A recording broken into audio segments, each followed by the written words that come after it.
Hello, viewers, welcome to Fab Exclusive.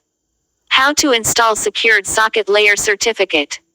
This is done to prevent hackers from stealing our data. To prevent viruses or malware from entering our website, we are installing an SSL certificate. SSL certificate is given free of cost by most of the hosting companies. Let us see how to install an SSL certificate. In SiteGround, I already shared a video for creating your website. Log into your website and in the left panel you find security under that SSL Manager.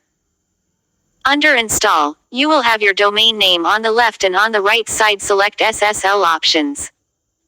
Select Let's Encrypt Wild card and then click on Get. Then enable HTTPS Enforce, which is below SSL Manager.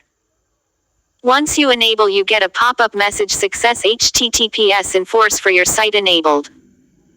Thanks for watching Fab Exclusive.